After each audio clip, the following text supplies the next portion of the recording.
Hey, paisanos, it's the Super Mario Brothers Super Show! Yo, you're in for a treat, so hang on to your seat. Get ready for adventure and remarkable feats. You'll meet Koopas and Troopers, the princess and the others. Hanging with the plumbers, you'll be hooked on the brothers to the Our show will begin after these messages.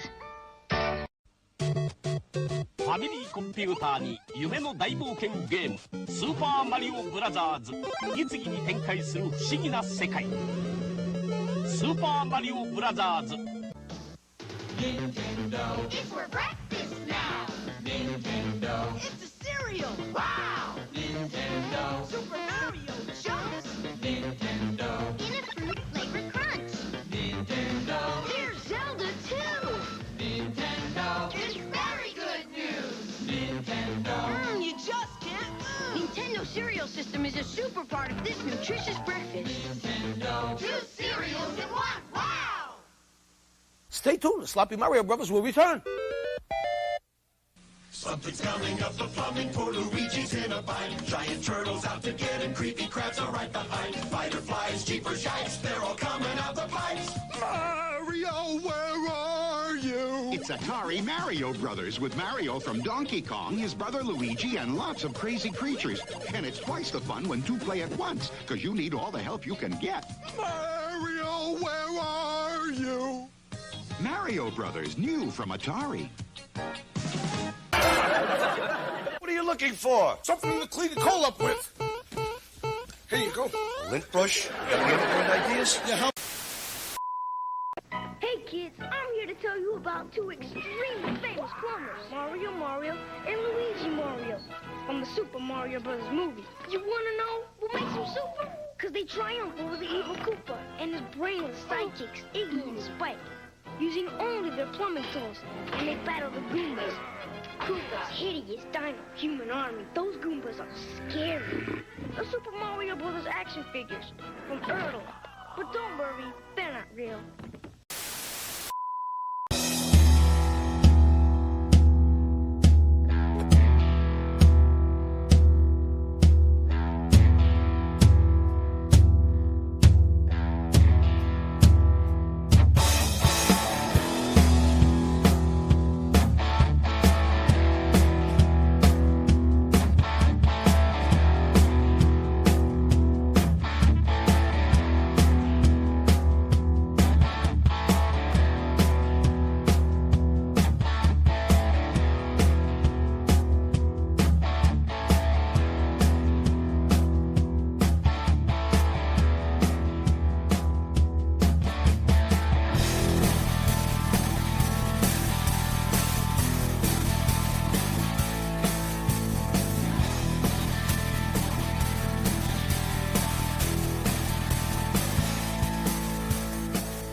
Greetings and salutations, everyone. I hope everybody's doing well. Welcome to Talk Hard, where we kick off another great evening where we get just, lay back, chill out, enjoy each other's company. It's going to be awesome. And I thought, maybe Mario needs to kind of be bumped up the to-do list because, let's face it, a $200 million opening kind of become the buzz for at least 5 seconds on the internet, which has the attention span of a gnat. But listen, there we go. Let's break this movie down. Let's talk about Easter eggs. Let's talk about the possibility of a sequel. Let's talk about your memories, those kinds of things. So with me, as always, these wonderful co-hosts here. Stone Cold Loki, how are you, brother?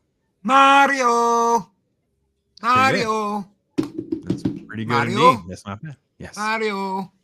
The Loki Luigi. I see what you did there. So Ironcaster, he's rocking the background. How are you doing there, brother? I'm just trying to think how I'm going to one-up that. Good luck. Good luck. Let's go. What? So, I had a lot of fun. As many of you know, every Saturday I'm doing Saturday morning cartoons, perspectives, adding in more and more to that. That's what my DMs are completely insane. I look at these videos. I'm like, how does it have 19 views? And then it's like, I have 8 comments. It's like, listen, all you 8 people need to go watch that video again. So the numbers at least make a little bit more sense in my head. but I ended up having Mario commercials and stuff anyway. So it didn't take long to kind of add a few things to fluff out what was, kind of a little long-winded intro, but I think we had some fun. Definitely lots of memories, right, guys? I mean, listen, I'm not into gaming. I'm a total noob in all of this, but even I am well aware of the legacy of Mario Kart, the Donkey Kong versus Mario stuff, just all of this stuff even to me is a big deal. What is it to Stone Cold Loki? Originally, he wasn't even called Mario. He was called Jumpman. I didn't even know that. I just know he was the guy in Donkey Kong. So, but yeah, originally he was in Donkey Kong. It wasn't even his own game yet. Like you showed in the intro, it wasn't Mario Brothers until the Atari. And then when it went to Nintendo, it was Super Mario Brothers. Yes. Yeah, it was really kind of one of those like brands and things that kind of rocketed and then just kind of fizzled out. But I mean, this thing had cereal and shirts and merch and everything. That's went crazy for a while there. So it's great to see it sort of find its voice and find some new legs and audience and kind of give kids and parents something to do together, which I think is what's made it such gold. Ironcaster, what about you, my friend? Mario is one of these characters that is like always been part of my life. Growing up, we had an original Nintendo in the house, so Super Mario Brothers was always available. I was always playing golf, and because you're playing a character with the red shirt, I'm thinking, oh, it's also Mario. I go look at any of the other Nintendo titles, like go to play Punch Out. Who's the referee there? Mario. Like the character is like the king of video games, and he's just the character's always been there in my life. He's always been this character that I've just kind of always been able to go, play and effectively have part of my life. So to say he's a small character is underselling it really for me ultimately. Oh, I agree with that. So yeah, I know Loki really hit the nail on the head with the whole Donkey Kong thing. Like I think for many people, he was, Jumpman, but for me it was like when they started calling him Mario, it's like, oh, he has a name. I didn't know he had a name. Okay. We always played it off more of like ignorance of the time rather than like a design flaw, right? With the Donkey Kong into Mario transition. And then of course, when my kids came along, obviously Mario Kart had been a thing. And that was like, it's a huge buzz. So they could all play together. It was a nice, safe, fun game. So tons of folks are here already. Let's say hey to them. Pat S, he's dropping the turquoise goat with some white horns. Hey to you, my brother. Thanks for being here. Of course, the mod himself, one of the biggest op supporters. Appreciate Chris, everything he does here in chat as well as behind the scenes. Thank you so much, Chris, for being with us. Pat saying Super Mario World is a fine place and worth fighting for. Indeed. Hail to Claude. Claude is in the house. Say, hope you're doing well. Luis Sparrow also here. Hey there. Hey, Luis. Project Cambrian's making his presence known. Thank you, brother. I assume this is relevant to the commercials full of soup, toast, and curls. Yes. The commercials are insane. So, yes, there's lots of Mario love from Mario. Mario. Saturday Supercade. Let's have some Supercade fun. Indeed, my friend. From across the pond, the machine himself, Ryan Roger Athe, talking about the real MCU, the Mario Cinematic Universe, which is actually kind of funny you say that, because if you make enough money, there very well may be. Hopefully they can bring in the right kind of creatives to make that happen. So the thing, though, ultimately, I know you want to catch Ryan's channel. Make sure you do, because he's over there doing some stuff. Go ahead, Ironcaster. Well, I was going to point out that it's really ultimately, though, as far as Nintendo's concerned, like the movies are just kind of something they're doing for fun. I mean, the money they roll in from the games, like all these properties, like per year, is like nothing. Makes the movie look like nothing. That's true. But again, this is the thing I think that this has an opportunity to do. I don't know. We can go right to that. Let me finish saying hello to chat, but I want to talk about merch and where they're going to go with that. So you guys let me know. Steven Ransom is here. He's out there lurking. Always cool. Yes, I'm quite the lurker myself. I guess there's more references to Loki's comments earlier. Yes, a little crazy. So. Mario. Cannoli Sasquatch here. Hey, brother. Hope you're doing all right. Panawannabe, would this be worth seeing in 3D if available? Is it in 3D? I don't know. It is, but it's not. You don't even, if you want to go see like the big IMAX thing, that's worth it. The 3D, not so much. And it is 3D in IMAX. But it's really, there's nothing that really like jumps out at you or explodes on screen or anything like that, that makes it worth it. Sure. Pat S is saying prefers I assume that's me, Smurfberry Crunch. Yes, I remember Smurfberry Crunch. Culture appropriation. Yes, my friend, you should. You should have an entire stream that's very, very serious and talk about that. I totally understand. They're having Frankenberry and Count Chocolate cereal commercials. Yes, I definitely, and I have that commercial. So, Dr. Mario, the most underrated Dr. Mario game. Okay, could be a hot take. We'll see. Fruit Brute, by the way, yes, he is also on that list, and we definitely left out Boo Berry. So make sure you get it all right. Cereals are fun. Lots of cereal talk now, so let's go keep on going here. Brandon, the anime guy, awesome. Who will listen? Not the dumb S's in Hollywood. Yes. So, and Bobby as well. Seems like Grace Randolph a little upset on how well Mario's done. Obviously I do not pay an ounce of attention to Grace. So if she's having a fit, good. I'm enjoying the show. So she's nasty. Not a big fan of the I'm going to call them shills. I don't really care. So here's my thing with the merch. Like it used to be, and this is something I've basically been revisiting, where, and Loki and you and I talked about this a little bit on last Thursday. We had a great show about talking about like Saturday morning cartoons. Everything was always tied together.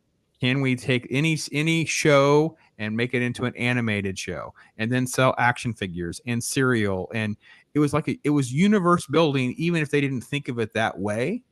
And something like Mario comes in with this massive universe. So I feel like I don't know what they're planning or rolling out, but it seems like they could re-release things from their past and then package new stuff going forward as well. So are you guys aware of anything that's even remotely interesting on the merch side of things that's been a fallout from this movie's success already? Well, one of the things I've heard some rumblings of out in the ether was after this movie came out, people were going out and buying the 93 movie on DVD. Like it was going up the Amazon sales charts. God help us all. That's actually kind of funny because I have to admit, I did a little poll on my thing about which movie did you like the most, and there was quite a few never have seen either movie. So really? That really wouldn't shock me. I got to be honest. And I have to be honest, I don't think Mrs. Pops has sit through the first Mario Brothers. I remember watching it with the boys, and I remember just kind of cringing. I just was like, ugh, but the boys had fun. I mean, when they're kids, they're, had a good time. It's the best cyberpunk movie we didn't get. All right, then.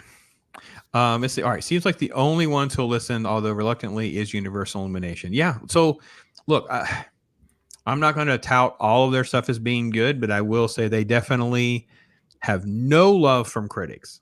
None. I don't know if did you guys see the new Grinch movie? The little, with it, they redid it with Benedict Cumberbatch as like the Grinch or not.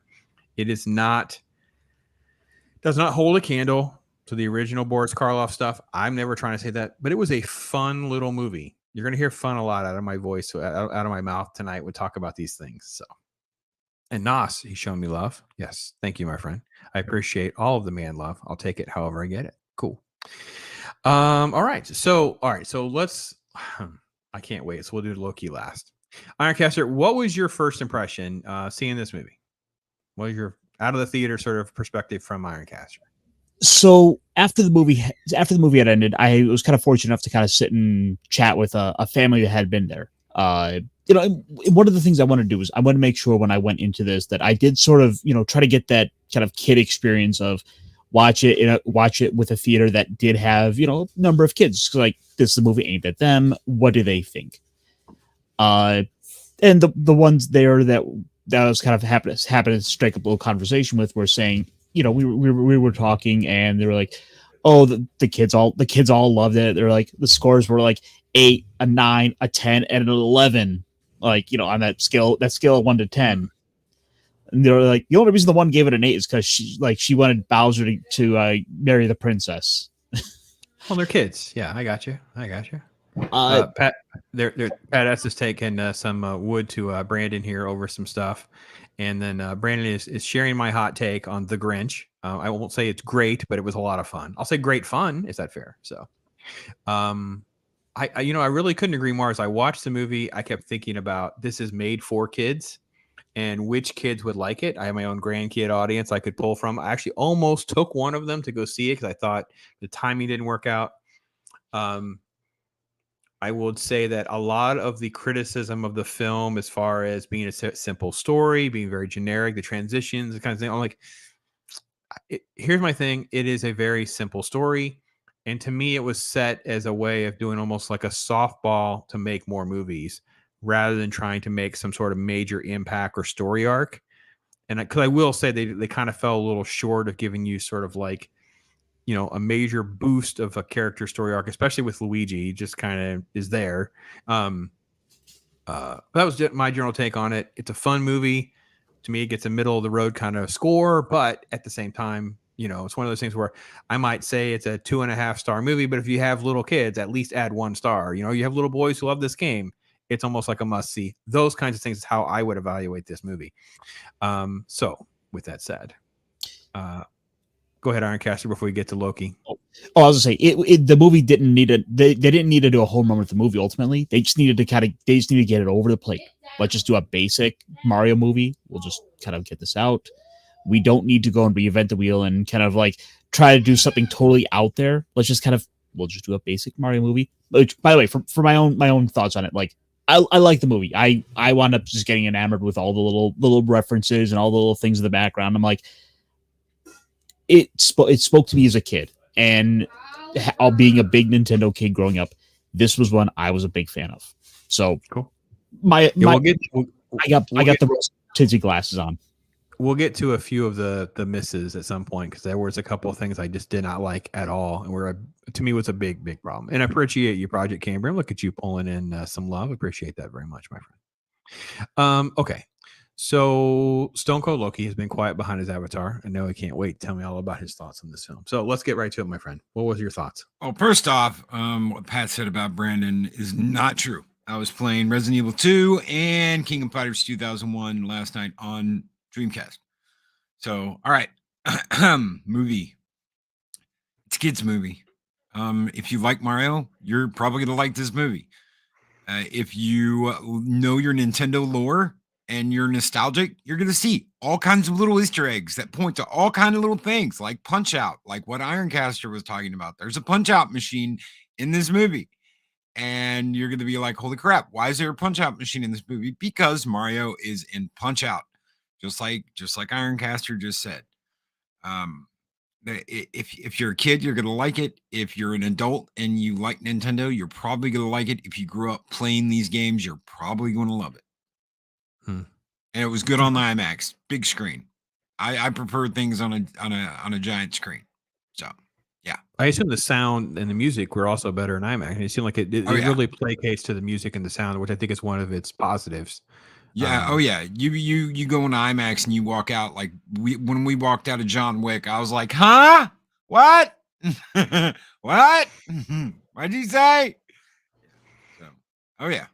Yeah. See, Brandon's sharing your Dreamcast love. Yeah.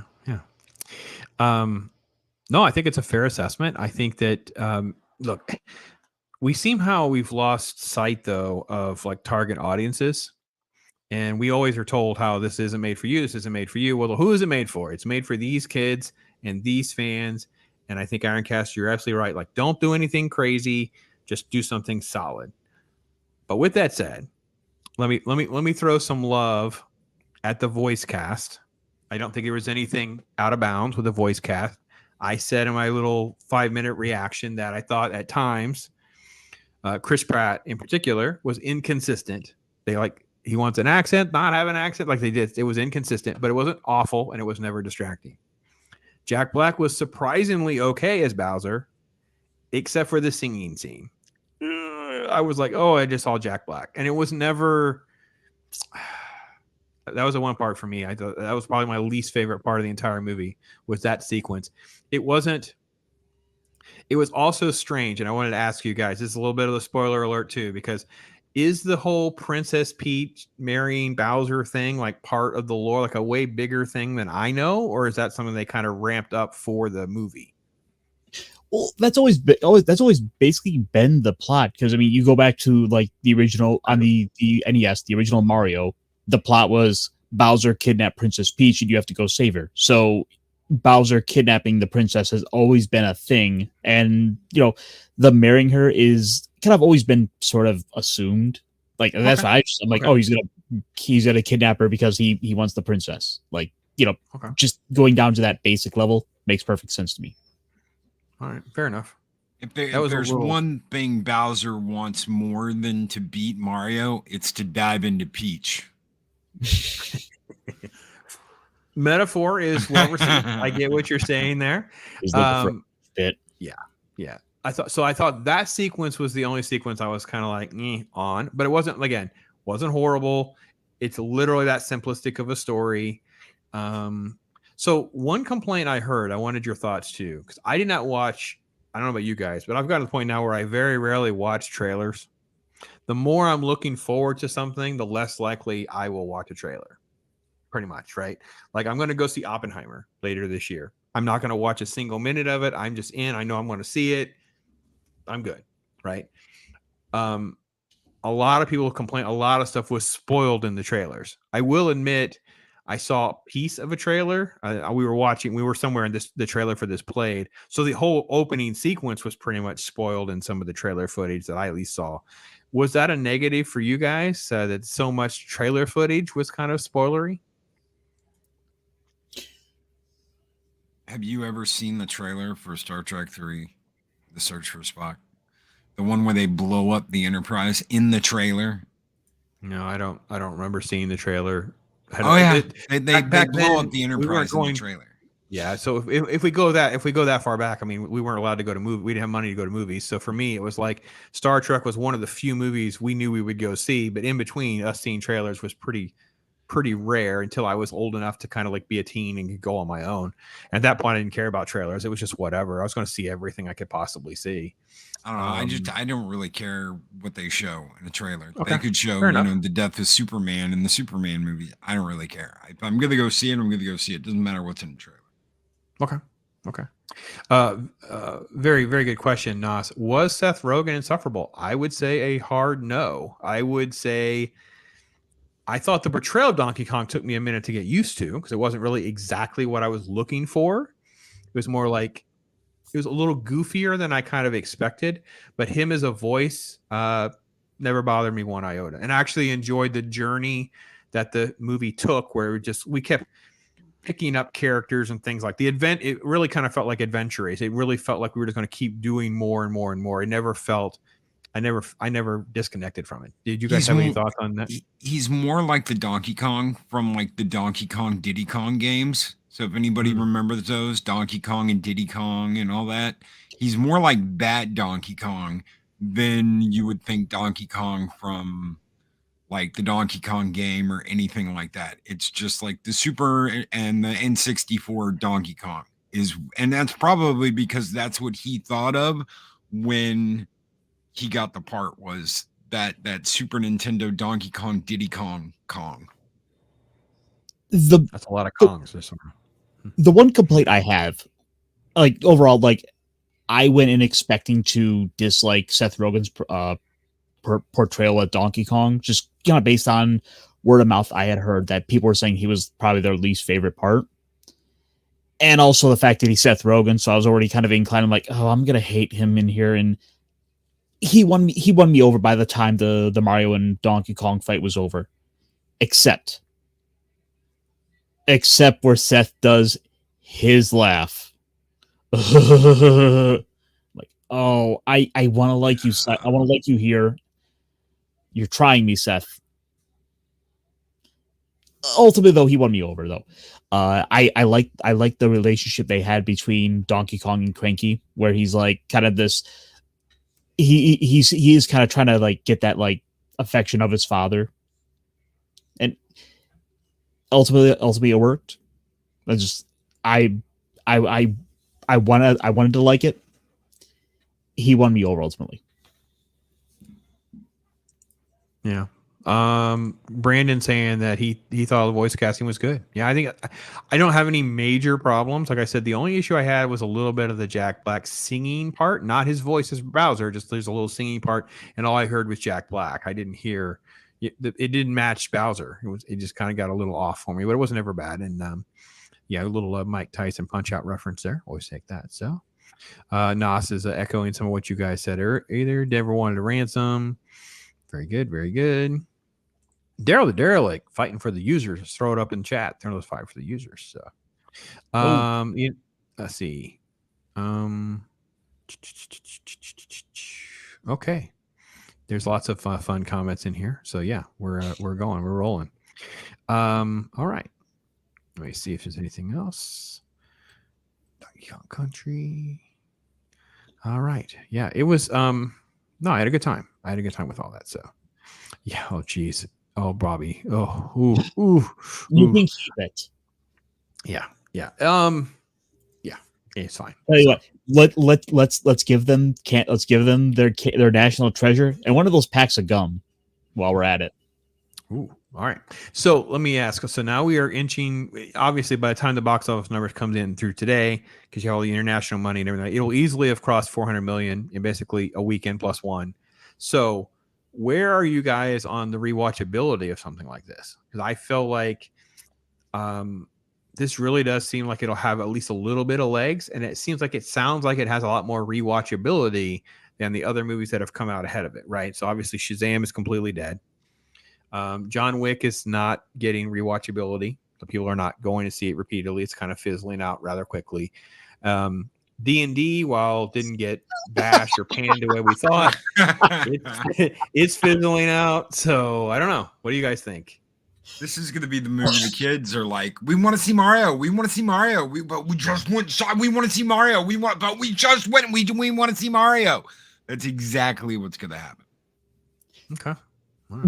Honestly, when I was sitting in the theater as the credits were rolling, I sat there thinking, I want to watch this again. Like I like if I could have, I would have just hit the but started from the beginning again. Cause like I wanted to go back through it again and catch all those little Easter eggs. Like what was all the stuff hanging up on the walls of the pizza place? Because like it's called the Punch Out Pizzeria. Wait, what else did I miss? Yeah. No, I mean, I almost saw it again. We did. I think if we had the, Megala Googleplex by the house or closer to the house, we probably would have gone 6. I would have had more time options to go and take one of the little ones. So, all right. Well, that's good to know. I think I agree. The consensus is there. You guys in chat, if you guys have seen the movie, give us some sort of emoji or give us a little thumbs up there. Let us know you guys have seen it as well and what you guys are thinking. I know we've had a little bit of feedback from you guys in chat. Always love more. If you haven't seen it yet, let us know if you're interested in seeing it, because I'm pleasantly surprised by this. I have to be completely honest. So, Child in the 80s would have just sat there 2 more times till they threw me out. Yeah, well, Pat asked, we were allowed to just kind of chill. Like it's a different time, different place. I don't know about you guys, but we'd go and sneak into other auditoriums. The record for me was 4 movies in a day. We went. Yep. You jump from one to the other one at the end. Yeah. That's what we used to do. Go buy a hot dog, buy some junk food, whatever. They never cared. They just did not care at all. So Brandon's ready to see it again. So he's rocking and rolling, and Bobby's seen it on Friday. Sorry. Looking forward to it. Na says, yeah. And looking forward to the Wario movie. Nieces had Shrek 2 on loop for 2 years straight. Yeah. Yeah. Well, that when you got kids, man, let me tell you what, there's tons of story in my house for that. So Nighthawk saying, yeah, good movie. Seeing it again. Okay. Yeah, I think so. I think there's going to be legs. I think we're at 400 million. I don't know exactly what comes out the next couple of weeks. That's kind of the trick with this time of the year, is kind of like, do they have enough time in the schedule to carve out a little bit of a run? Right. So I think they do. The only things that are coming out just really are not competition for this, because coming up this weekend, for example, is the Nicolas Cage Renfield. Yeah. And that's not going to hit the same sort of demographics that the Mario movie is. So Mario really has no competition there. Nope. But is something... Oh, go ahead. I was just going to say, even if it only makes, let's say, 30, 40, 50 million during the week, it drops and does another 50, 60, 70 over the weekend, you're easily getting close to 550, 600 domestically pretty quickly. It's like that seems very manageable. So the international number will push it over. So yeah, the billion dollar number is not only within reach, it actually seems kind of plausible at this point. Very likely. So go ahead, Loki. It doesn't matter. Someone brought this up to me the other day. And I had to sit back and I had to really think about this, considering how long I've been doing this. Pops, you've been doing this forever. You've been doing it longer than I have. Does the money really matter? There was this guy back in the day who used to direct movies. And he's not that well known. His name was John Carpenter. And yeah, I probably don't even know who I'm talking about. And he made a lot of movies on the cheap. He didn't have like giant budgets. He wasn't draining the coffers at Warner Brothers or at Fox or anything like that. But his movies made some bank. Some of them weren't considered successful, even though they're some of the most iconic movies of all time. Does it really matter? And are we getting to a point where the only thing that we as reviewers can call a success is something that made over $1 billion? Oh my Lord, John Wick made all this money in the first 2 weeks, but then everybody shut up about it now. Nobody's talking about it. Why? Because no one's going and rewatching it. No one's seen it a second time. They've watched it. They either enjoyed it or they didn't like it and they walked away. And they're not continuing to fund this movie. Does that mean it's a failure? Does that mean it's a bad movie? Does that mean it's a good movie? The money thing needs to some people need to step back and stop focusing so much on the money. Focus on what's good to you and what's not good to you. And I mean, if you like this kind of stuff, I'm sure you could absolutely love this movie. If you don't, you're probably not going to want to go and see it. And hell, it might surprise you. You might like it and be like, wow, I never expected to be sitting in a Mario movie and watching it. I never expected to be falling asleep during the Titanic movie 3 times, and the boat was still effing sinking. It was still sinking. I fell asleep 3 times, and it was still sinking. One of the most highest grossing movies of all time, and it was boring as hell to me. So, look, the bar is always moved. 100 million used to be a number. Like, that was a big deal because they didn't have these budgets like we do now. You mentioned Carpenter, who had his string of successes. He had some flops and things like that financially. So I think there are different categories of way of looking at it. I would say that here's the biggest thing with the box office for you guys want to know is the box office is like free marketing. It's like free PR. And a lot of normies kind of use that as a little bit of a gauge, and or they want to feel like they're in the know, right? They want to feel like they can have conversations with people at the old water cooler analogy that we used to actually have water coolers. And then I think there is also the most important factor is if it makes money or not, will it give us more of the content that we like, right? If you like John Wick 4, it probably behooves you to go spend some money, maybe consider seeing it again. Even if you were to buy a ticket for John Wick and maybe you see something that you're kind of on the fence about, maybe you wandered into a different auditorium by accident. I'm just saying there's miscommunication breakdown. It could happen. Because that's how they make more stuff we want. Like everything is you're done with your wallet, right? So, man, chat's been crazy, and yeah, there's lots of John Carpenter look. And by the way, next week we are doing John Carpenter, so there's our transition. For They Live, it's gotten bumped twice. We are doing that next week. So yes, another John Carpenter, and he is a low budget creative genius. So. Hey, Matt's here, one of our members. Great guy, man. Talk about knowledgeable. The Tad that shouldn't be, amongst other things. The Bearable 73. Let's see. Nas is throwing in stuff over here. So, the only thing I can see what you did there, Lovely. Yes, indeed. And they're teasing you about the boob scene. Well, but I would say that a bigger example for me was Avatar, because I was like going to Avatar and I'm like, this movie is like dog crap. This is the dumbest ending. Like, I was just like, how is this? And then now that there's a sequel, it's the same thing. I'm just like, my brain doesn't compute. Except it's whales. Level. Whales. I don't care. You've got whales. And it's longer. It's I know. Whales, Pops. Still whales. not giving them 4 hours of my time of whatever. So instead of trees, it's whales. Come on now. Can't you see the difference there? It's a whole different story, Pops, because there's whales now. There's whales. Next time it'll be sand. It'll be the sandworms next time. So I see what you did there, Chris. No, it is penned in. I'm not changing it again. I'll be here by myself if I have to. We're going to do They Live next week. I have now, by the time I watch it for next week, I will have watched this movie like 3 times in the course of like a month. So yes, we will talk about They Live next week. And then after that, Mortal Kombat. So Yeah. Let's see. I've never seen Avatar 2. Me neither, man. I'm not giving them my time. Time is actually the point that with that issue at this point. I'm just not doing it. Let's see. Yeah, I just don't get it. I'm with you. So Wales, yeah. Mando, I rolled over twice. I'm still on top. Okay. Okay, so let's talk about this. Because you guys obviously are going to be well aware of Easter eggs that I don't get. I don't know if you guys have anything you guys want to share. I personally was more like I spy things that I'm aware of, but I don't know what things are. People were talking about some of the voices they didn't feel like were right, whether it be Toad or something else. I'm like, for me, I was just like, yeah, I'm having a great time. I was kind of rolling with it. So it's one of those things where once it's digital, I might be able to spend more time trying to appreciate some of the Easter eggs, but I'm not really into the gaming scene, so it's not going to be that kind of thing for you. Loki, before I get to Ironcaster, who I knew who was like taking notes. Loki, how about you, man? How much was the Easter eggs a part of this for you? Oh, that was big. That was like a big thing. I knew they were going to have them. I knew it was going to be, I was waiting for it's me, Mario.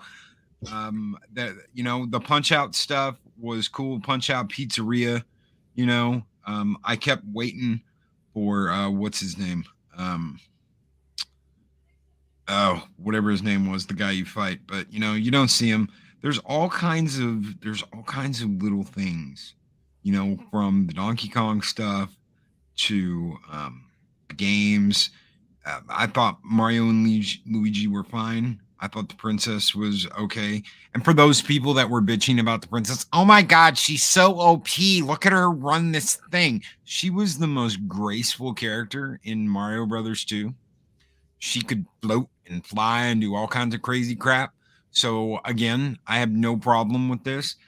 Did Mario go and save her? I'm not going to ruin that, but it's not woke. So look, no. Again, I've said this. I will define it again for people that can't seem to understand. Woke is a generic catch-all that deals with things like third wave feminism and sort of a neo-feminism. And let me just say this: a strong female character does not mean it's woke. We have strong female characters in film history for decades. But a strong female character who's armored up like a Mary Sue at the expense of male characters, or is falsely being elevated at the expense of male characters, that's when it starts to drift into that category. It is perfectly explained why Peach is able to do certain things and succeed and be relevant. And she also is never there to steal the limelight from Mario's movie. Like, it may say Mario, but it's really a Peach movie. That is not the case. Yeah. If that's what you were, don't be afraid. That is not in this film. That is not the case at all. And they straight ripped a track from Mario Kart 64.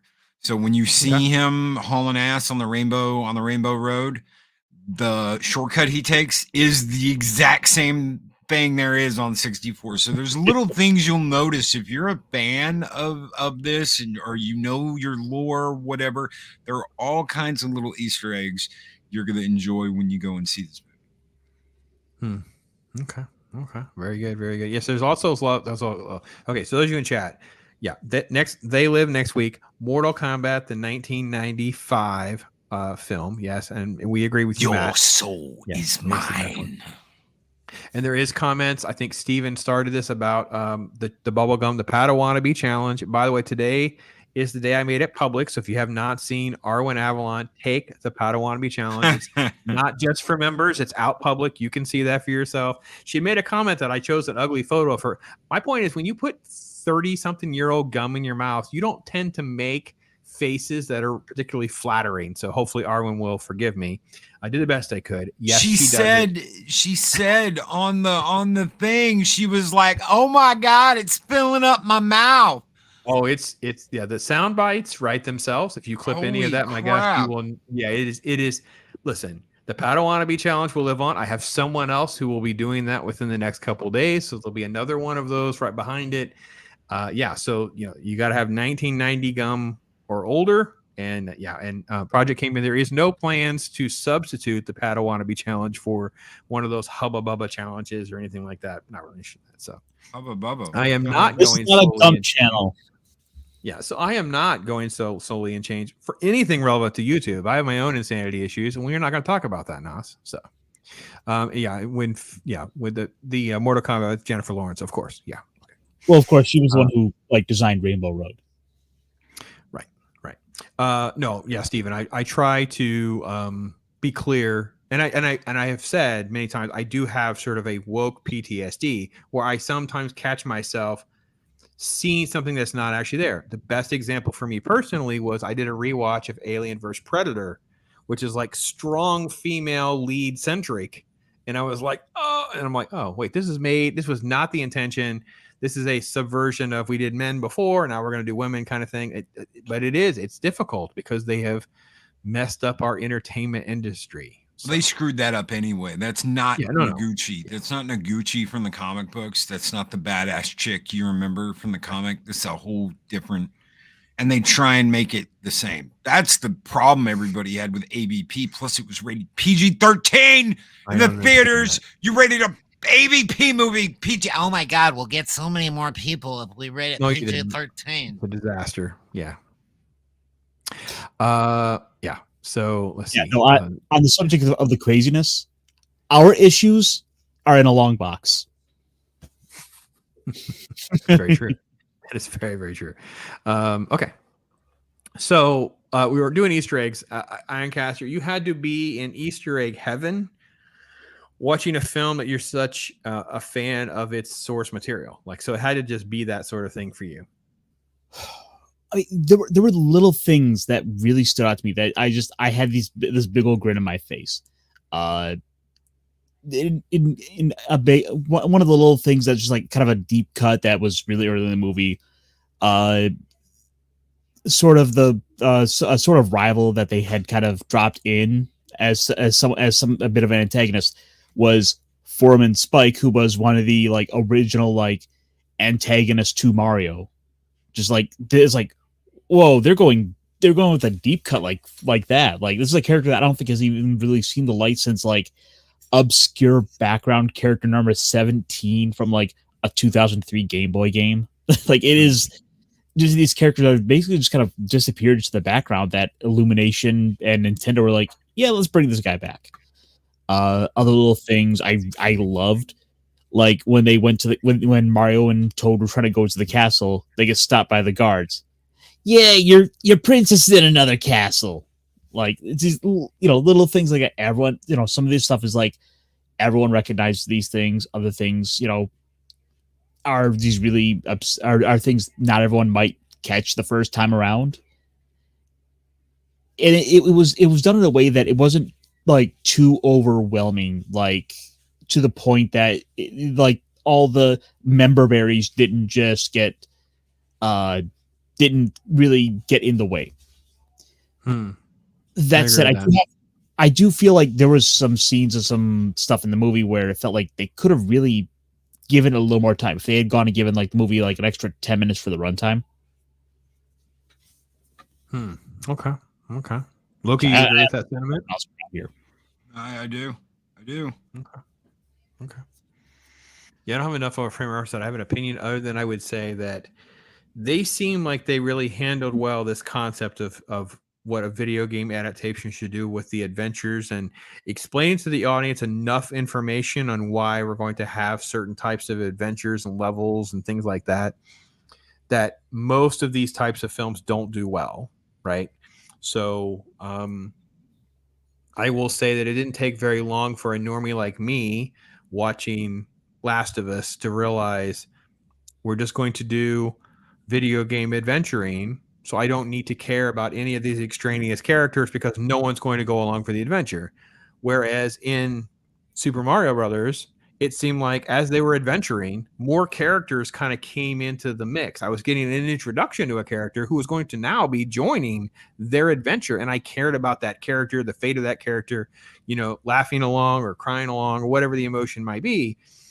That's what made this so well done compared to other things I think that have not done well, not connected with audiences. All right, so then with that, gave you guys a dramatic pause. Let's see. Yeah, Mario is a win. And yeah, I would say that it's definitely. Oh no, it's super fun for kids. Like it was totally made for kids with kids in mind. Illumination definitely has their act together. Even some of their lesser things like I like The Secret Life of Pets. The second one obviously has serious issues, but they're fine for kids. It's not like I have to deal with a lot of weird messaging. Even if they're going to do things that I think have to do with the alphabet community or whatever, they're not so overt. They're not so abrasive with that type of storytelling. It just feels very natural in the universe that they have for whatever that is. And with this, it seemed like they really I don't know. You guys, okay, you guys can speak to the filmmakers themselves. They had to have been fans. There's just too much depth to it to not have been fans. I mean, like I said, Mario is the king of video game characters, and he's held that crown for decades now, like longer than I've been alive. Yeah, Donkey Kong was an arcade game. Yeah. Well, so was the original Mario. So the Mario versus that might have been on Atari, but it was also on arcade. So Mario was technically in the arcade before he was ever on just a console. And the NEC. So NEC was Nintendo's like we're gonna put our Nintendo games in an arcade, and NEC was really popular. So you could pretty much play Mario in an arcade. Those were the cheaper arcade games, but they pretty much had your Nintendo games. Like you'd have like 10 or 12 games on a single arcade, stand-up arcade or a sit-down arcade like a barcade, and you could just sit there and play whatever on a quarter. So you could play Castlevania, Super Mario Brothers, whatever it was. I kind of remember that. Obviously Donkey Kong was like beast. I mean, that was like a huge deal. So I will say this about the creators. I'm very happy to find creators that have done some good things and now have something like this that they can really get their arms around to hopefully give them opportunities to make other good products. So for instance, Aaron Horvath, he had done a lot of work with like the Teen Titans Go, which has been very successful, done really well. That was actually his directional debut. He did a lot of writing on that. And here it's a good chance to see him obviously be set up to get a sequel to this, but also possibly be able to do some other things that he has done well. And the other co-director is Michael Jelinek, and he comes over from like a lot of the DC stuff. Now, I'm not a big fan of all the DC things, but I will say it's not. Obviously, he kind of worked with Horvath on Teen Titans Go, but there's other things that they did that I think hopefully will give them a chance to be elevated in the Universal world to have more opportunities. So it's yeah, they definitely earned it. That's for sure. Okay, so you guys want to add more about the Easter egg thing or something else you enjoy? I really enjoyed the Donkey Kong sequence the most, and of course the the Mario Kart element, which by the way I thought was very cleverly done with how. There's kind of a spoiler in the sense of it shouldn't shock anybody. Like you get to pick your cart, right? How they would make a cart in the game, in the movie. And it was like, that was pretty clever. I like that sequence of, make a cart. I thought that was actually done pretty well. So any other eggs that you kind of really want to get to, Ironcaster? Well, so one of the things that stood out to me was early in the movie that when Mario and Luigi are trying to like race to a job, and they got the Beastie Boys playing, which, hey guys, which movie did Beastie Boys better, the Marvels or Super? Oh, got to throw Star Trek in there too. Oh, that's right. Sabotage. I actually like that sequence in Star Trek. I'm probably not supposed to, but that's actually probably one of my favorite parts of this. What little I have of love from those films, that's actually a sequence I thought was actually kind of fun. So not sure that it works with the time or the lore, but it worked for me. But all right, anyway, in that chase sequence, when he's trying to run through the construction area, it's like, oh, we're getting a little side-scrolling bit of him going through this through a construction site, like some of the Mario games have. And I'm like, as he's like trying to move around doors, I'm like, is this a Hotel Mario reference? One of the old like CDI games. I'm like, did they just go like what? Oh my god! I've got a CDI about 10 feet away from me. Hmm. How many people can say that still? Yeah. Hey to Daniel, by the way, he pops up in here. He echoed some of my Secret Life of Pets. It's just fun stuff for kids. Like it's fun, and especially with animals and stuff. By the way, and Mario is an arcade game. Yes. Supplanted Pac-Man for the symbol version of the industry. Yeah, I guess so. Yeah. Pac-Man gets to be the quarter. Pac-Man was kind of weird how it went from pinball to Pac-Man because it got a song. Like when there's like a song called Pac-Man Fever, it was kind of like it was kind of surreal living through that. It was kind of weird. So arcades introduced to video games as a whole. Yeah. No, I agree. That was it. I don't really even have a major love of video games post arcade for me. There's a little bit of that Atari 2600 stuff that I enjoy, but that's kind of it. Like I really don't. That's not my thing. So, Mike, hey brother, the concrete clears out here. He's listening hard. That should be a emoji, shouldn't it? Huh. I have to add that. So, Beastie Boys suck. Hey Nos, it's okay. Not everybody's into the thing. So, Matt's saying like both those sequences. Okay. Yeah, I'm not a big fan of the films, really. Definitely not something I'm going to throw in, but like the Beastie Boy. But I will say the Beastie Boy stuff's just been really, this whole Marvels thing, it was unbearable. So it was hard for me to have that one. So, and holy cow, talk about royalty. X-Wing is in the house. Hey brother, listening to you and your folks respond to some of the Star Wars stuff's been fun. I've been doing that over the weekend. So hail to you, brother. Great to have you here with us. So, all right. So Loki, where are you now on seeing this movie again? Oh, I'll wait till it comes out on digital. I'll buy a hard copy. I know that. I probably won't see it again until it comes out on digital. Yeah, but I don't have a gaggle of little kids around my feet begging me to go see it either. If I did, I might consider going and seeing it again. Yeah, I got a feeling I'm probably going to go see it. I've actually convinced my dad to consider taking the littles to go see it. There's only 90 minutes. It's not like it's going to take up your whole day or anything like that. So a little bit of a shorter thing. And Shelly Lee, talk about another great supporter out there. Used to love playing video games, graduated from high school. Yeah, I know, Shelly. It's like my story too. Like life got in the way too. So a little bit of stuff with my kids, but not too much. Not too much. So, all right. What are obviously I think, is there any thoughts that it's not going to get a sequel at this point? I mean, I think it's pretty much in the works, don't you think? I'm shocked that they haven't really even announced something. It just seems like it was just like done in a matter to set that up, so to speak. Oh, I think at this point it's already guaranteed. It just, they do want to play it safe and like not just jump the gun. Like let's just kind of ride this out, and rather than trying to go and stir the waters any more than the movie's already making waves. Let's ride this out. Okay. Enjoy this. And then maybe when we start get that dip, like either like just before or just after they do the physical release, the home release, then maybe we do the announcement. I think that's kind of the window we should be expecting. Maybe I'm guessing probably June for the DVD. Oh, they're gonna do something that fast, you think? There's not a lot of competition, like you said. I looked at the schedule, and I got to be honest, I'm not even sure I would consider Guardians competition for this.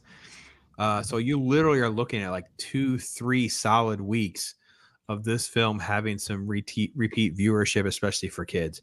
That is gold for a summer season, right? So we're only in April.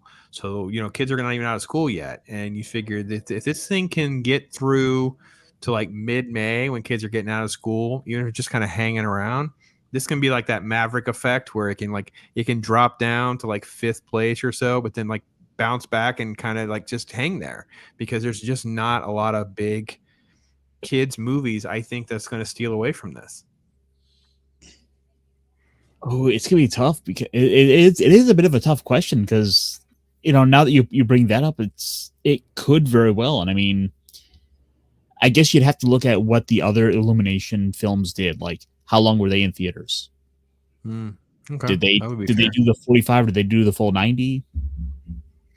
I don't know, but I don't think Universal is going to be trigger happy. I think they're going to be very much into milking this baby. because they've had good luck. I mean, they're behind the Despicable Me franchise, the Secret Life of Pets franchise. Even Sing, I think, did well financially. These are movies that, you know, both those things I think we're even expecting a third film in those, not because they're unaware of, you know, I don't think they have illusions that these are these great films, but if you're making money and they have a good system with their animation departments that are churning them out, like, okay, I looked it up. Yeah. So Sing 2, which is probably considered one of their worst films, it was a budget of 85 million, box office. This says 408. I don't even know if that's international or not. You know, a 5x return. That's not something a studio is going to shy away from, keep making more of. So I think with something like Mario's gotten off to such a good start, good buzz, something like you, Ironcaster, who was like, you know, chomping at the bit to chew it all up. Even Loki, who's like, yeah, you know what? It kind of took me back. I had a great time. Won't rule out seeing it again. Not only a sequel, I would think this could be like, okay, how do we tap into this franchise-wise? Has there been any merch yet? I meant to. Oh wait, hold on. Stop the presses. The Padawannabe Challenge alum is in the house. Hail, lady, Arwen Avalon. Hope you're doing well. Thanks for being with us. So, hey, Arwen. Also, Hola, ¿cómo está, Tien? Zax is in the house, and by the way, he's been down here in Florida roasting, enjoying the free state of Florida. Hope you're doing okay, my brother, and hopefully I'll talk to you soon. Yeah. So where you at on where are we on like the merch part of this? Because I really haven't been out and about to see. Are they done like, I don't want to say action figures, but figures for kids, pops, games, toys, shirts? Where are we at on some of the merch? Do you guys know? I don't think they really did a big merchandise push for the movie, like, because you got to figure with it, or Mario already being in the zeitgeist, they probably didn't really. It was a combination of they wanted to play it safe, they wanted to see how the movie does. Plus, there's already the Mario merchandise that is out there, so you can go out and get a Cat Mario that's been out on the marketplace for years. But I think there's going to be a new demand for them, so I think that would be actually pretty good to look into now. Okay. All right, maybe you guys in chat know. Let me know. I would think a reissue of the hats, T-shirts, both Mario, Luigi, as well as Princess Peach. Those seem like no-brainers. Donkey Kong. These all seem like things where you can push hats, shirts, toys. If there's not, I'd be shocked that you don't have a merchandising partnership with like a McDonald's or something, because that can always come in after the fact. It doesn't have to be something that's on the front end. It could come in at, a couple weeks into the film. Yeah. So this thing's, I don't know. It's been a minute since I've had a film that I thought had those kinds of legs. I don't know about you, Loki. You got any of those? It seems like that kind of film to me. You? Oh yeah. I think it's got legs. I think it's going to have a great home release when it gets to home. I do know they've released something on with the Switch on some game or something that has to do with the movie. Not exactly sure. I don't own a Switch. So last thing I owned was a Wii. But supposedly they released some stuff on Switch. I don't know if that's for Mario Kart or whatever. But they definitely need to ramp it up because they're going to make a lot of money off this movie, and they need to keep making money on this movie. There was nothing as far as concessions goes. They still had Shazam stuff, like Shazam popcorn stuff and Shazam drinks, and I was like, where's my Mario stuff, man? And I had the same problem when I went to see John Wick. I went to see John Wick and I saw the black popcorn bowls, and I was like, I want the John Wick, I want the Coke, John Wick Coke, and they were like, those are Shazam. And I was like, what the hell, man? I want John Wick stuff. And then I go in to see Mario, and I can't get Mario. I can't get a bucket of Mario popcorn or a drink or nothing, and still all Shazam stuff. So they could have done that. They should have. What? I want a question mark block popcorn bucket. Yeah, it's like a no-brainer. Like there's so many options there for this. So So Sing did just fine. Lego has been cranking out some stuff, so that's no surprise there. Of course, Happy Meal toys. Yeah, it seems like it's a no-brainer. adult and kids will be eating that up, man. You'll be all about it. So, and yeah, Shelly's saying stuff over on Switch, and Mario hat popcorn bucket. So yeah, we had different ideas already. A Pops video game where you review movies and kick butt. All right, well, I don't know about that. Can I? Well, I don't know. We could have that talk for another time. No, it sounds like. Yeah. So question mark. Yeah, might be good. Yeah. So. All right. Well, the thing with the question mark block is there's sort of the implication that you want to collect them. You want to have like 3 or 4 of those lined up, and then maybe like the gold, maybe like a big yellow one right in the middle.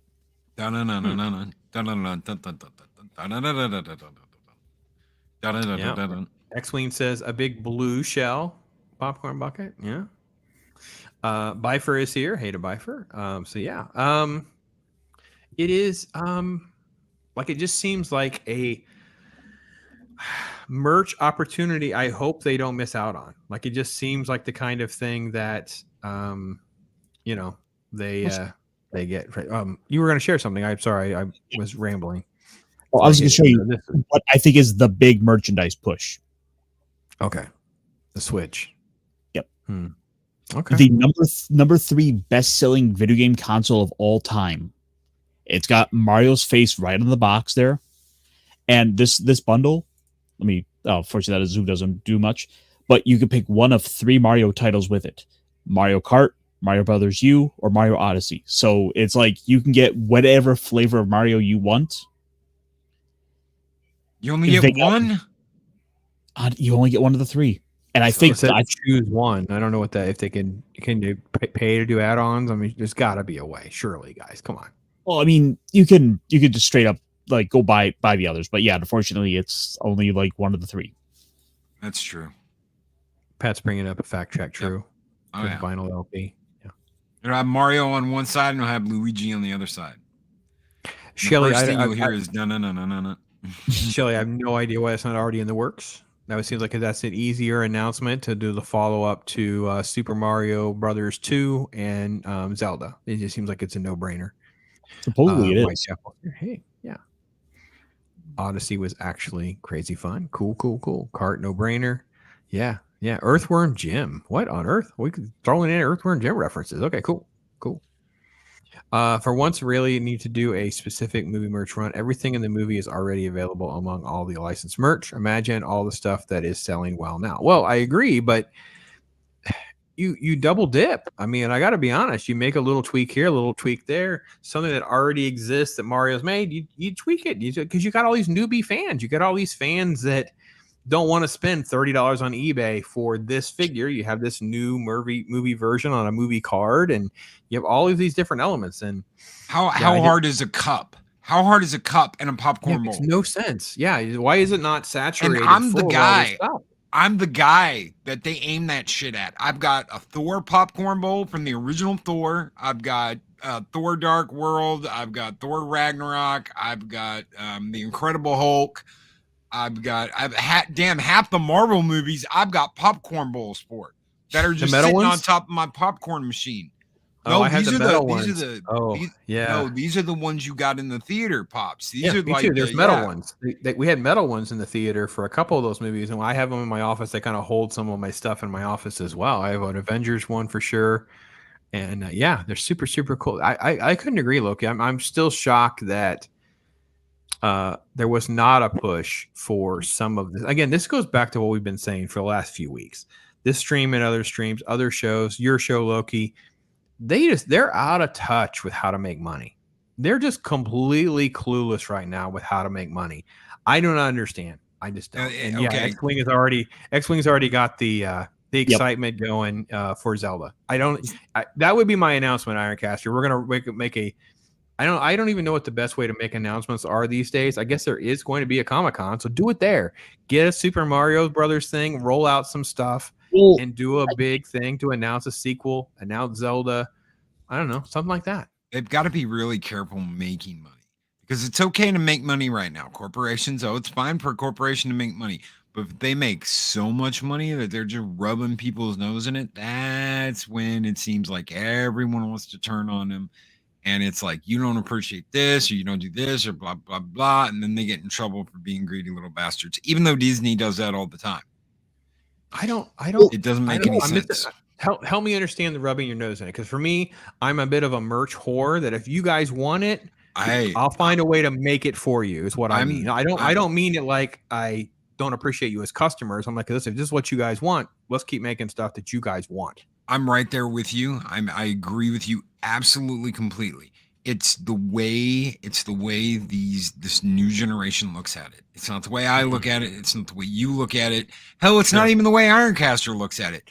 But it's like everyone's bowing down to the corporations and taking a knee for these corporations. And some of them have to be careful how they earn their money. Otherwise, they'll get canceled and they'll lose their new financial credit score, their new social credit score, and they'll be in deep crap with no one left to support them. I would be rolling out commercials this week. Remember the old days when they would have success and they roll out their commercials? And there'd be a commercial this week with Mario and Luigi thanking fans for coming out and making them the #1 movie. Yeah. That would be the animation commercial. Thank you, fans. Hopefully you guys will come back and see it again. We would love to have you come out again. Blah, blah, blah. That would come be and it. See me, Mario. Yes, we're going to have a great time. Have Donkey Kong go pounding by or something. Just do all that kind of stuff. Like I totally understand, Loki. We are in a different time, in a different era, and the reality is you can't live in fear navigating the landmines of cancel culture. You need to be you, be smart and strategic. Don't be dumb and retarded and say things and blow off whatever. Make sure you have a controlled voice with how you want to roll your stuff out, but you roll out what people want. You know what I mean? And I think that this just makes sense. I don't know. Robert Laurie's here. Hey, man, never worry about being late. Just hopefully you're having a good time hanging out with us. So Chris is answering our question earlier that Gru stayed in for theaters for months, took $1 billion. Yeah, I couldn't agree more. I think this has even bigger legs than Gru. And I will tell you, for those of you who may not like that kind of movie, I'll tell you this. There are Minions that have a story arc. I came out of that movie happy that I saw with my granddaughter, and I was ticked off that they can write a story arc for a minion that barely can communicate, and I can't get story arcs in major IP. So White Castle says a Castlevania movie would be great as well. Here's my thing about something like that. Now I don't want them to bite off more than they can chew. I don't want them to announce, as Ryan joked earlier, the Mario Cinematic Universe. I would rather them announce, Super Mario Brothers 2, and then maybe Zelda, and then maybe have quietly be working on the Castlevania thing for 2 years from now, 3 years from now, something like that, maybe. So they're trolling you, Loki. If you didn't catch that, just so you know. Who doesn't want Ghostbuster popcorn buckets? Of course. Yep. What are you talking about, Pops? The chat doesn't lie. Oh, the chat does not lie. Wow, Ironcaster. Not my chat. Let's see. Better be careful. I know where you live. We're gonna start having stuff delivered to his house. Mario is dressed as Princess Toadstool on a Bud Light can. Wow, badass. Wow, that's yeah. Daryl's throwing some love for Zelda. Yeah, brother. No one watches TV anymore. Well, no, I'm not telling. Okay, excellent. I didn't mean just TV commercials, like only on TV. It's the internet. And by the way, speaking of ads, for those of you at home that might want to have ad space, why are they not allowing us to, have ads? Like if they wanted to have an ad, they should let us have opportunities to buy that ad. Whatever we can, cut YouTube out of picking for us in some ways. That's just me. That's the next gen of internet, I think. Would be more realistic of him extorting local businesses for protection. Wow, Nas. Thank you very much. So. Gonna send the Koopa Troopers around if you don't pay up. Look at Steven Ransom throwing out the merch. So listen, Steven, we are definitely need to have some conversations about merch because yes, we have some stickers, and yes, there are Zardoz Loki stickers. They are beautiful. They are lovely. You should have them. So yeah, in the chat, in the description, you should be able to find your stickers. You can get your shot Casta, and I do not have the emoji. As fast as I had enough members to get an emoji upgrade, it's it's a game. It's shenanigans, by the way. Yeah. So yes. Oh yeah. No, X-Wing. I totally don't know why this is not a thing. You can, if they had certain types of advertisers, you could pick certain ones that you want, and then you would through supply and demand, you would have better feedback with these advertisers, and maybe you could get more money because some people are desperate to get their content onto something. They'll just listen, I'll pay more so I get out there because I'm not getting any traction. Those kinds of things. So could I choose to not have political ads before my videos? You can choose to have whatever you want if it's your channel. This is my point of like the whole thing. Look at Ironcaster. He knows the way. Shotcastus. Yes. All right. So let's wrap up some of our Mario thoughts on this film and where you think it's going, whatever you want to throw out there. Ironcaster, let me go to you first, man. You sound like you want to go see it again. Yeah, I really do. I've got some friends who I've been playing, Mario, playing Nintendo with for decades, and so this has been a subject of something we were wanting to see, but times didn't work out, and I was like, I've got to see this movie for YouTube stuff. This is something I'm gonna have to go out with the buddies to go see again. I'm looking forward to it. I think this is off to a good start for the future for other subsequent movies. We basically got kind of the seeds of a Yoshi's Island movie being worked out. We've got the possibility of like a Luigi's Mansion thing going on. Like there's a couple like big Mario things right there that I would love to see. Donkey Kong, like I want to see more of the Kongs in the jungle with their little go-karts. Okay, so I don't even know. This is a, for those of you who don't know, this is a huge glitch with StreamYard. Shelly Lee, I see what you did. It's so much. I don't even know how to say thank you. Shelly Lee gifted 10 Pops memberships. So thank you so much for that. Let me make sure I get them here. Stephen Ransom, Ryan Roger Athay, ZBR, Apollo Me's Minion, Grifter, JJ Abrams. Oh, who knew? All right, cool. See, Claude, Dempsey, Jake Hudson, and Captain Fandom Nerd also was gifted a membership. Shelly, thank you so much for that. We appreciate you so much for doing that. That is so awesome. I will definitely set up a member stream probably next week. I'll probably try to again start early so I can run for a good 3 hours or so. So that's kind of be our plan. But man, thank you so much, Shelly. That is so awesome. Welcome to all you members. Feel free to hit those emojis, light up some of those shot castas and some of those other things that are out there. Give me a little Ash Groovy because you're happy to be here. Those kinds of things. I appreciate that so much. It's great to continue to expand the quote Pops verse. I love that too, by the way. So, Loki, you mentioned buying it, that kind of thing. What are your other thoughts on this film? You could Eris to drag you go see it again? I don't know. What do you think? No. Like I said, I'm probably gonna wait till. I'll most likely wait. I don't think there's anything that any reason why I've got to go back and see it. So if I want to throw money at it, there are ways to throw money in Nintendo that don't involve going to see the Mario Brothers movie. Awesome. I've seen what I needed to see. It's a good enough movie. Do I think that money has anything to do with that? No. I think that it came out at the right time when a lot of crap's going on. And there's a lot of, we're going to teach your kids this lesson while they're in watching this movie. And they didn't do any of that. So it needs to be rewarded for that. Plain and simple. And the way you reward it, make sure it hits that $1 billion mark. People get the idea that, hey, you know what? People want more content like this, not that other crap that other studios put out. Yeah, this movie was just kind of like you said, the perfect timing of let's just have some fun. Yeah. It's early April, so we kind of got ahead of some of the summer rush. It's kind of hard to believe how early some of this stuff is coming now because we've had 3 or 4 big films now that are kind of chewing up some of the screen space. And a film like this comes along, like you said, it kind of got ahead of the curve on parents taking their kids to movies. And I got to be honest, after watching it, I'm eager to go see it again. Pretty much. Like I have no problem taking the grandkids. I really don't have a problem taking Mrs. Pops. I got to be honest. If we have the time or whatever, and we could just drop in, because I don't know about you guys, I have one of those really old theaters that never got retrofitted. Like literally, I wish I had the money to go buy the place. Loki, you wouldn't believe it. It has like the flip up and down cloth chairs, got the big intrusive speakers on the sides. It's like, you know what you're getting, and they charge like $6, $7 for tickets. They're not out there charging 15. It's not an IMAX place or anything like that. It's an OG old school theater, still run by a mom and pop kind of situation. They make all their money on popcorn and drinks. You go and you buy. You're like hoping I can spend. I'm always going. Look, we got to spend like $30 at the concession stand. You know, we got to overpay for as much as we possibly can to keep the lights on. Like you just totally go into it knowing that's what you're going to do. And I will say, last time we went, because there's a staffing issue, right? When they have 2 people, they're not cooking a lot of food.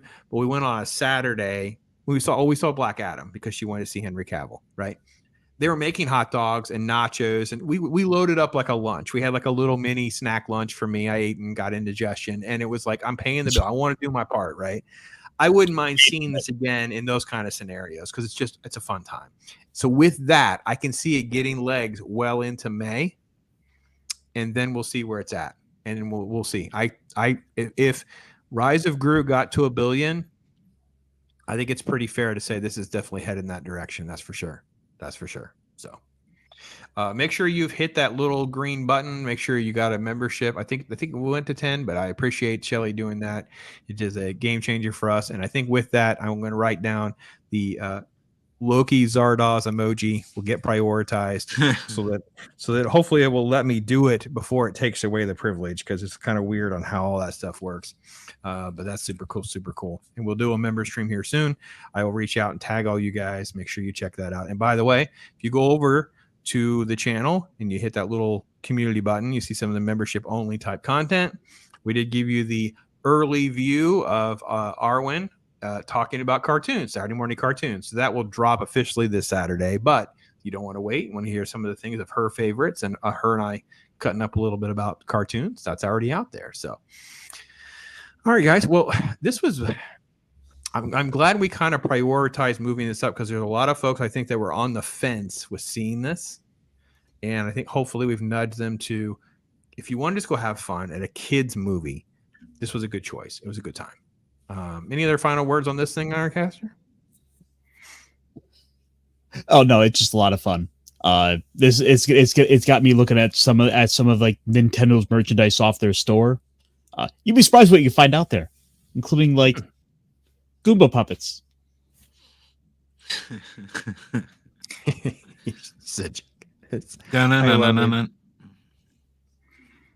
I will say the music was definitely one of the fun parts of this movie for sure. So, Steven Ransom, by the way, if you are up for it, feel free to head over to Jacob Ironside's channel. He's a cool guy. Great show, by the way. They're going to be doing a watch through on Hunt for the Red October, talking about that movie, by the way.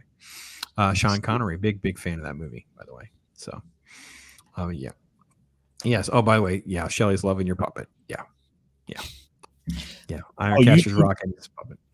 You should come by the Cotton Council sometime. Check out everyone there. We got more. Unfortunately, it doesn't show up too well, but we got a little. Oh, I love that one so much. That one's so cool. Yeah. Any other final thoughts, Loki? Go see this movie. It's good. You're gonna like it. If you like Mario, it's a good kids movie. Take kids to waste of an afternoon. Get the kids, watching the movie, jumping up and down about that sidetrack for a minute. The soundtrack's great. Yeah, I'll be getting the soundtrack on vinyl. I've already got I've got one vinyl back there that's like greatest video game music of all time. And what do you know? First song on side A. Dun-dun-dun-dun-dun. Dun-dun-dun-dun-dun. Dun-dun-dun-dun-dun. Dun-dun-dun-dun-dun. So, yeah. If Chris and Zax is here as well, if any of you guys dropped a link for maybe Jacob Ironside's channel or anything that has to do with the Cotton Council, people are asking. So do what I can to support everybody else's stuff. Snowdub's channel is fantastic. It's grown and it's crazy. And not PG-13 most of the time. So you've been warned, but it's also a blast. So you know what? There's a place in this universe for all of us. I think it's great. So, it's been fun. I'm glad we did. I'm definitely glad that we squeezed this in and prioritized it to hopefully encourage folks that were on the fence. Keep it rocking and rolling. I want to see it number one at the box office again. Some good solid numbers and that kind of thing. Next week, we're going to do They Live. We know we all have some John Carpenter love, by the way, and it is super awesome, by the way. I don't know if you guys have seen They Live. make sure you check that out if you haven't already, so you can join us for a wonderful Talk Hard next week. Where we talk about They Live. Any like early thoughts on watching They Live again, Ironcaster? The thing is, it's one of those movies that you've kind of seen through the cultural zeitgeist. With all it's been referenced enough that I know it without having seen it yet. You've never watched it? Holy shit. Oh, damn. I mean, I know you can know about some of the references, but if you've never seen it, you don't have a frame of reference. And that fight scene, you've never seen it for yourself? Oh, man. Okay, guys, you are not going to want to miss next week when this guy comes back so excited about the fight scene in They Live. Like, how could you not have seen Roddy Piper, man? Look, I've seen a lot of the other Roddy Piper movies. My favorite by far is Hell Comes to Frogtown. Yeah. No, I spent like $100-something on that movie VHS because it was out of print. So that was one of the very first. I went to Blockbuster and I ordered a damn movie. So yeah, Ironcast. I couldn't hear him. The chat's yeah. This. You know, we're just gonna have to. You know what? We're just gonna have to. You know, maybe he'll come back. We'll see. We're just gonna have to put him in timeout for a minute. So, yeah. I mean, this is just. Wow. She is here. Yeah. Yeah, Ironcasher, you're gonna have a blast. They Live is a fun film. It's a great film. Definitely the commentary and the social, like you said, zeitgeist is a big deal. I'll never forget the first time I saw it, man. It's just, oh my gosh, like, what on earth have I watched? Like, this is crazy. Can't wait to watch it again. It literally was that kind of feel. So, yeah. All right, so let's talk about what's going on. Obviously, Chris is hitting the link for us there, right here. This guy every morning, 8 a.m. Central, 9 a.m. Eastern. Mornings of Mischief, my brother. Any other? What's the cool plans and the layout for the rest of the week? Well, we've got YouTube Talk tomorrow. God only knows what's going to happen on that. That will be changing soon. So you might get a little bit of YouTube Talk, and you might get a little bit of hearing stories about other creators, their story. So Okay. that might be changing. You might, have a little bit of a swap between weeks of, what's your, what do you do for YouTube Talk? What's your YouTube Talk? What's your, what's your story? So we'll find out. That's coming. We've got, yes. Thirsty Thursday is coming up. I have no idea what I'm going to do. I know we're going to do a Dega Thursday night and talk about something new on that. And then Friday, we've got Star Trek. And hopefully we do a Friday night show. We miss those. So, but Mike's been really busy and I don't like to do them without him. It's not as fun. It's not as fun without him there to be picked on. That's right. It's not as fun not having him there to pick on him. So there's your link to make sure you check out Ironcaster's work, stuff he's on. He's actually a bigger participant in many of our other channels than he is his own sometimes. But I'm telling you what, he is so knowledgeable, and it's so good to see your voice. And can't thank you enough for being here with me each and every week, man. I mean, it means the world to me. That's for sure. So I can get a bit scatterbrained, and I find it easier to just kind of bounce from topic to topic sometimes, and it gets harder for me to actually turn the camera on and start talking for the benefit of my own channel or anything. Who cares? They can connect with you through there, and tell them what some of the other shows you're going to be on this week. Oh, let's see. Later tonight, I'll be on with Vlad Stakums on his channel for the what is he called? The Mosh Pit. It's basically a bunch of kind of just chill hangout stream chat. Friday, I'll be on with the 32 Flavors of Nick Weiser for his Friday Night Comic Shop Talk, where we'll probably be delving into, I think, a little bit of Adam Warlock this week. I'll have to get with him about that. We've got that coming up, though. And then Saturday will be the Week in Geek on the T-Shirted Historians channel, where it just keeps falling into what did Wizards of the Coast do this week? Which, by the way, spoiler alert, this week they decided that the mere presence of a half-breed race is inherently racist. Oh God. Okay. All right. Well, he's selling his content short, folks. Go over there. He's got videos on Tubi recommendations, wonderful live streams are on Common Writer, stuff like that. He's so knowledgeable, and we can't even scratch the surface here on a show like this to kind of showcase how much Ironcaster knows and in this fandom and what he's able to contribute. So make sure you check that stuff out. So, so no, it's been great doing Talk Hard. They Live next week, the 1995 Mortal Kombat. That's coming up after that. So with that, we have nothing concrete on the schedule. So let's throw it out to chat for some recommendations, things that you guys might want us to talk about. I don't know any major anniversaries. I'm looking at War Games as something I want to try to get on the schedule because it's the anniversary of War Games, things like that. But yeah, typical week for me, doing a little comic book talk tomorrow. That'll be Wakazashi's Tea House. He's always great reading new and old comic books. We talk about some good stuff there. He actually got some data. We kind of do a little read through of the most sold comic books in last month. So it'll be interesting to look at that list, what makes the list, what doesn't, and kind of our reaction to that. Throwback Thursdays. I squeeze in a catch-up day on Friday before I get Saturday morning cartoons at 9 and 9:30. Of course, What's Your Story on Sunday, which is Arwen Avalon this Sunday. So yes.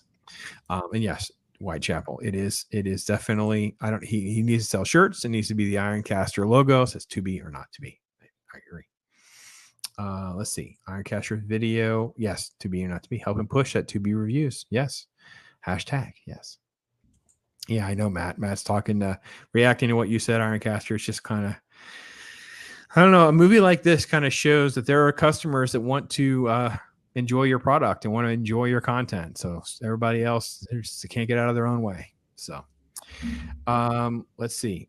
Steven Ransom is throwing out 3 Day of the Condor. That's a reference. Okay. I'm not sure about that, but we can throw around your ideas.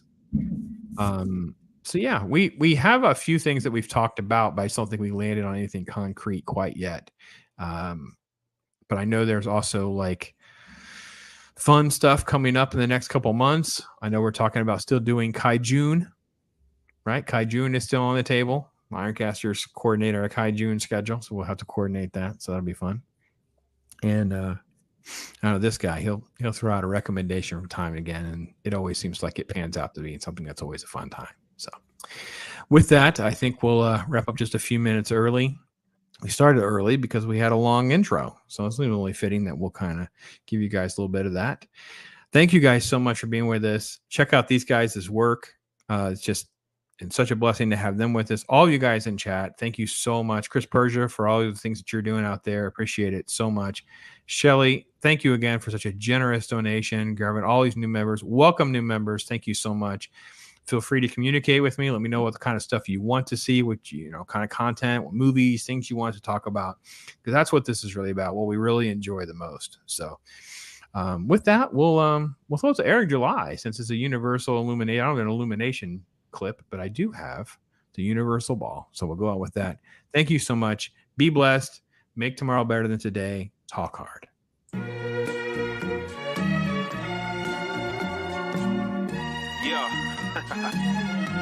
Rap Circle is finally here. I know everybody been waiting for it, right?